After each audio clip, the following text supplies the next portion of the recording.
Here's a question for you. Is President Trump about to order military action in Iran? Because he said his armed forces are, quote, locked and loaded and ready to go as he ramps up his rhetoric against the Iranian regime. It comes off the back of at least 6 people being confirmed to have been killed on the 5th day of spreading unrest all across Iran. A severe economic crisis has sparked violent protests in cities all across the Islamist nation, and they're the biggest demonstrations to hit Iran in the last 3 years. I'm delighted to be joined now by Mahyar Tousi of Tousi TV.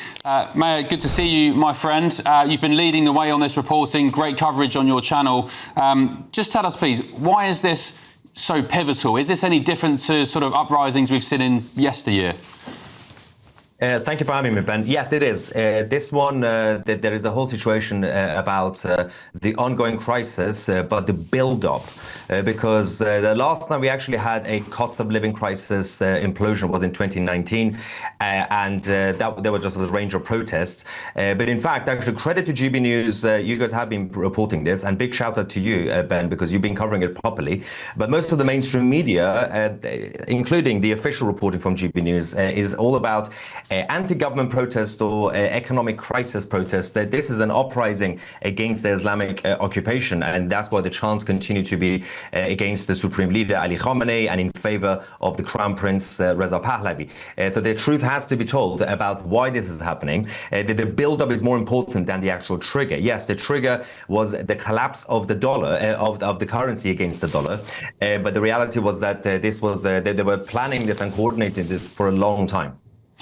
It's important, isn't it, Mahyar, to make a distinction between the Iranian people and the regime there, the Ayatollah, because as far as I remember, back when President Trump sent 3 B-2 bombers Iran's way, there was much support from the Iranian public, from normal citizens who were saying, I mean, I saw some people on social media, some Iranians saying, yes, please come and bomb these people into oblivion.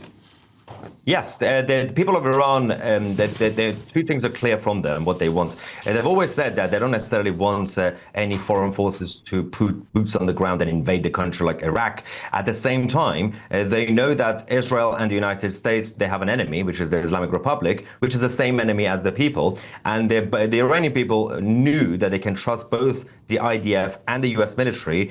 During the 12-day war, there have been a lot of videos that we also showed on our channel that people were filming from their houses, showing the explosions in Iran, whether it was Israel or the US, saying, yes, go on IDF, go on President Trump, because they knew that the US and Israel are not going to hit civilians. And they were also giving warning to people to evacuate certain parts of the country. That's why they were in favor. And that's why right now on the streets in Iran, they've actually become more energized today since President Trump made that statement earlier on about the US military being ready to go. Even if that doesn't actually happen, that's actually re-energized the movement.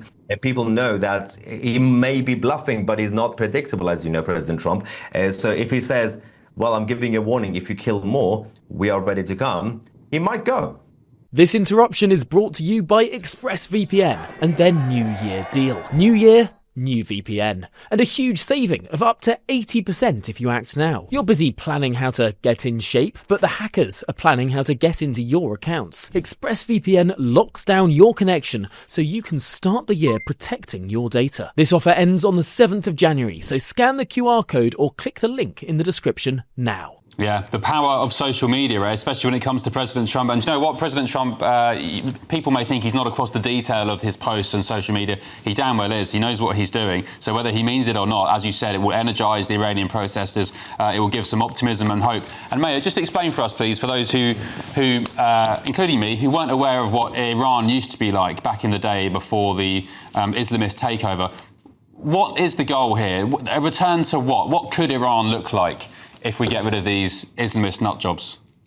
Well, to make it short, it's for the past 47 years, 48 years, people were immediately angry at what happened in 1979, because 1979, the media in the West called it a popular revolution, but it was a paramilitary coup with a smaller minority of people with guns a combination of communists backed by the Soviet Union as well as the Islamists. They took over and things changed. Before that, and the reason that now you are seeing the movement calling for the Crown Prince of Iran is because finally they actually have at least one man, one leader who wants to lead the transition government to have a referendum to go back to normal. Before 1979, throughout the previous decades, Iran became the first country in the Middle East to introduce constitutional monarchy. They had parliamentary democracy. They were already used to human rights. They were used to free speech and, again, democratic values, unlike certain other places in the Middle East that were unfortunately stuck